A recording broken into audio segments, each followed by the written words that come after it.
factores integrantes. Los factores integrantes son variables que se encuentran o se deben de localizar para cuando las ecuaciones no son exactas, ¿sale? Entonces para eso es un factor integrante.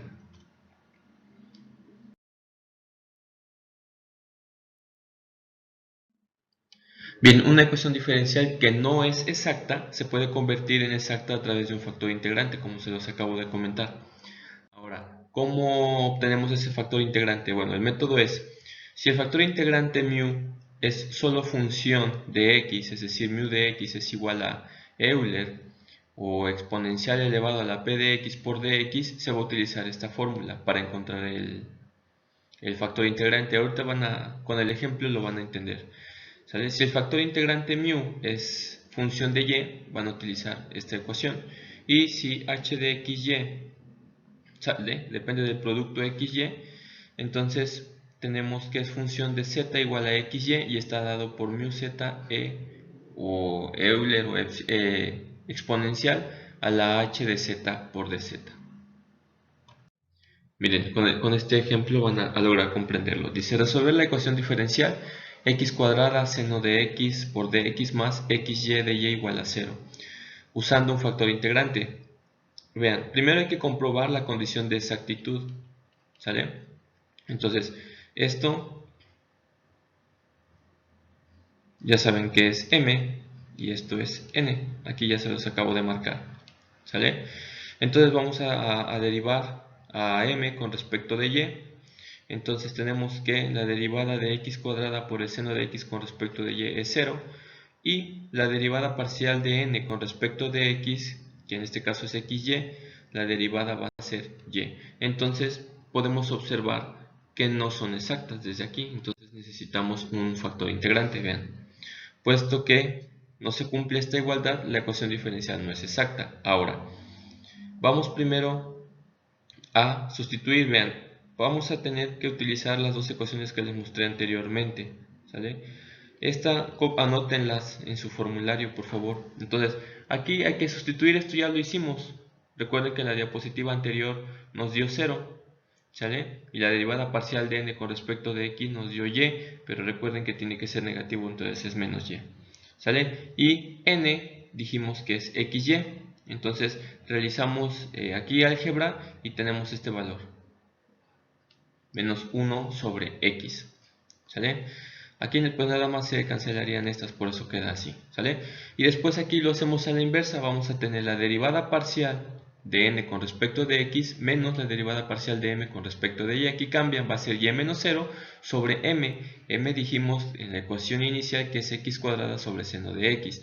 Ahora, cuando ya resolvieron esto, tienen que verificar que solamente tengan una variable. Vean, aquí tienen variable x y aquí tienen variable y tienen variable x. Entonces, este factor no nos sirve, no lo pueden utilizar. Entonces van a utilizar este, ¿sale?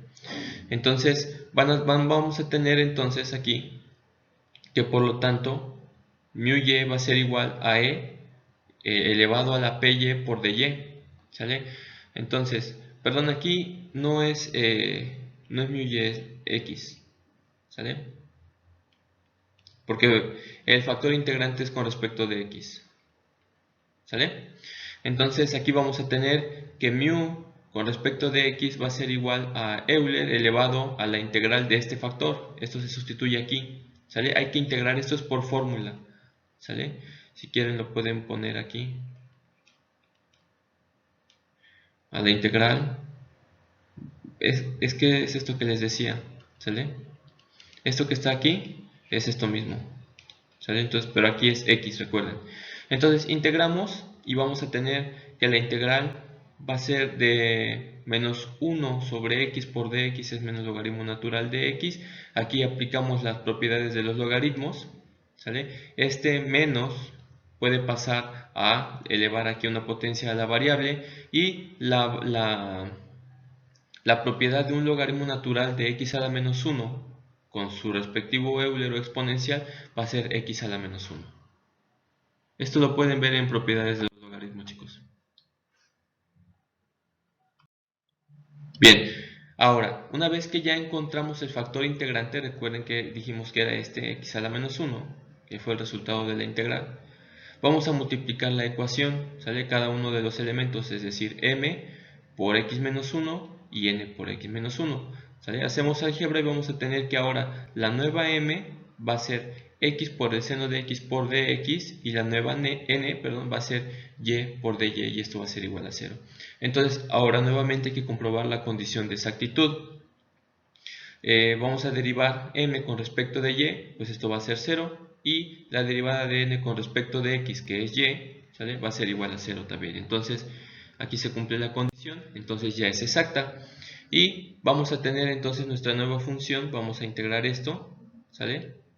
X seno de x por dx más gy. Entonces aquí se hace una integral por partes, ¿sale? Recuerden que utilizamos esta fórmula, definimos las variables y la integral de x por el seno de x va a ser menos x coseno de x más seno de x más gy. Para que nuestra función ya esté completa, recuerden que ya nada más nos falta gy. Entonces, ¿qué hacemos? Vamos a derivar, ¿sale? Esto con respecto de y, pero no tenemos y aquí. Entonces nada más es esto, la derivada de gy va a ser esto, la derivada de g con respecto de y, ¿sale? Ya lo hicieron esto en los ejemplos. Ahora vamos a igualar la derivada parcial de f con respecto de y, le vamos a igualar a n. Esto lo pasamos para acá. N, recuerden que en la diapositiva anterior dijimos que era n. Entonces aquí vamos a integrar, ¿sale? Y por dy, realizamos la integral, son y cuadrada sobre 2.